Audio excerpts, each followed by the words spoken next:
Okay, welcome to the next video. This is the PDDL Tooling channel. This time we are going to look at what is possible with PDDL in an actual software architecture, assuming it needs to fit into a software solution comprising of other elements that gather data, that take plans to dispatch them and need to replan dynamically based on data that's being observed. So we have already seen how the infrastructure here that lets you define unit test, lets you validate that your domain model is doing what it's meant to be doing. And you've also seen that you have to basically create as many problem files as your test cases if you want to test for different scenarios. But that gets very quickly very difficult, because every time you make a change in the domain model, you may have to update all of your problem files, and that gets very tedious, and that's why people stop doing it. Now, there is another way, and the other way consists of templating. So if we look at another way of doing it, so rather than just pointing to a problem file, in the case, we now point to the problem file as a default problem, and yet we have 3 different test cases that are going to be feeding different data sets into the same problem. So now not just the domain is being declaratively modeled, but also the problem has a declarative model. And we can just imprint many different data scenarios into it and validate that the planner still finds a plan. So that's much easier to maintain, yet it gives you the opportunity to validate that the problem file is always semantically correct. It has all the right things, all the right initializations. How does that look like? Well, let's look at it. So what we see here is there is a pre-process element, and we specify that the engine for the pre-processing is going to be Jinja 2. There are several different toolings supported out of the box. Jinja is the Pythonic way of templating web pages, and it fits into our purpose rather well as well.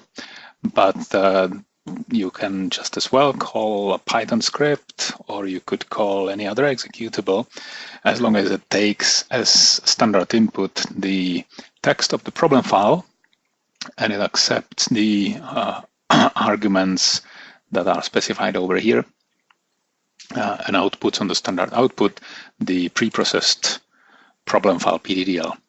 So that means the domain file will look as usual. There is nothing really special in the domain. In this case, we are talking about pumping, and we have just one action here, and we have an actual amount of some fluid in some tank, and we have a target amount that the pump needs to deliver. And here you can see the ready-made PDDL problem file that's going to start at level 0. It needs to pump up to 1. So that should be easy, and we can try to run a planning engine on that, and we get just plan that has one action, and it basically steps the fluid level from 0 to 1 as expected. So how does that work? Well, we need to open not just the output of the preprocessor. You can see that the preprocessor printed a bit of a footer, so we know we're looking at the processed output. We need to look at, what was it? Let's open it again. The problem file, problem PDDL, and the data file is static JSON. So let's open those. The problem file is here, and the static JSON is here. Maybe we can put the problem file up here so we can see more. All right. So this is how Jinja templating works. Data is pointing to the JSON file down here. So the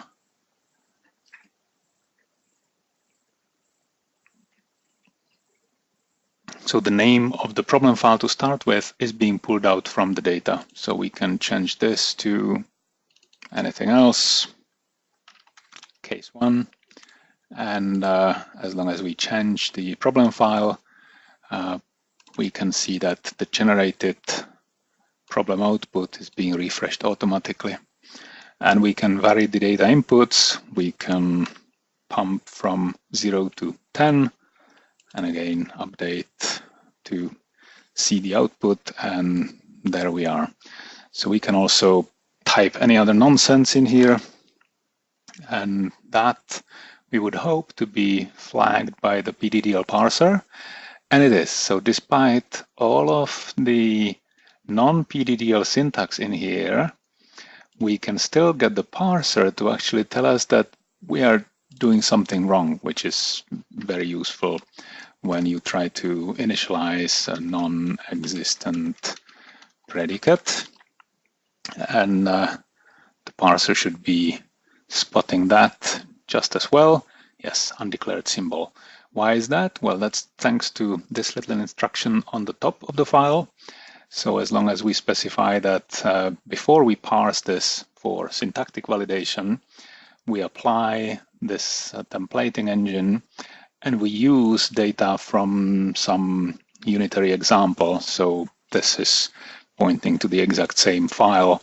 So for where I use this in project settings, I'll always have one data set that's basically minimalistic, that exercises all of the data inputs, but in just lowest possible cardinality, so that the generated output still resembles the original input. So the parser is finding the same errors, where basically you can correlate the parser output to the input here.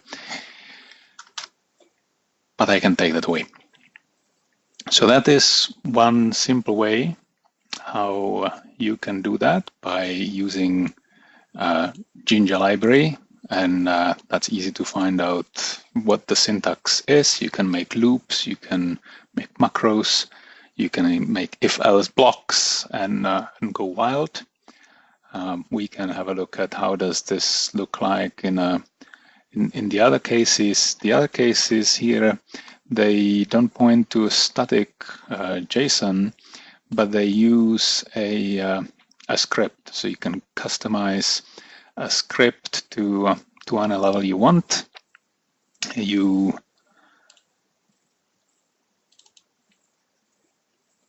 can have processing pipelines, adding filters, so that you can make very short shortcuts when you initialize the time initial fluent. It's very easy to write that in just basically one shortcut, and it generates a lot of PDDL code for you. But essentially down here is the meat of it. The main function in Python takes the arguments and basically transforms the problem file by running the transform function, which is invoking the Jinja 2 templating and rendering the template using the data that was supplied in. So in our case, the data is, for the sake of the exercise here, the amounts are not directly the amount that's desired. The 10 in this case here is not specified as a plain number 10, but instead it's specified as a list. So we can have a list of just one. So we want to pump 1 liter. That's this one.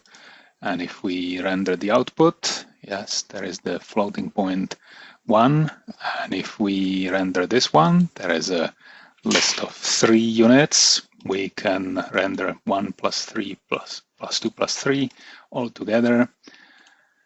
We should see 6 over here, and that's all done because of the transformation right here. And the transformation is doing the sum of the amounts that were just read in as the arguments of the script. So that's an example of programmatic transformation of the data before it is being printed into a templated PDDL project. Last example, how this can be leveraged is in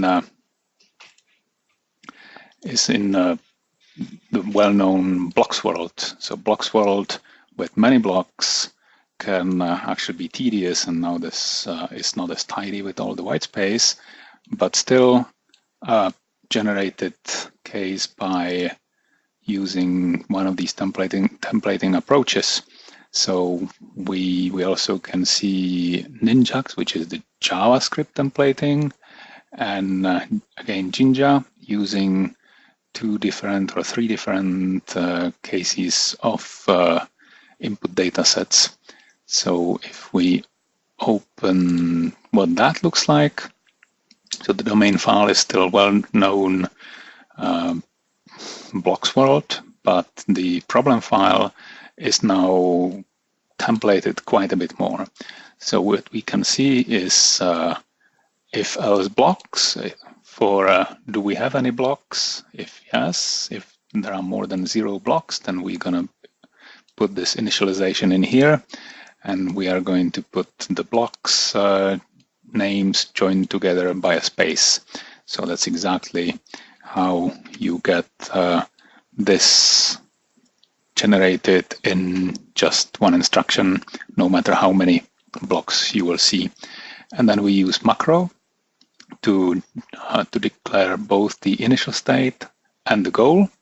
So as you can see, the tower and the number of the tower of the blocks is being printed as a comment as well. Even the template in the comment is templated. And what do we see? The third one. So this is how it looks. Now any combination of blocks is easy to specify as concisely as this, using one JSON file.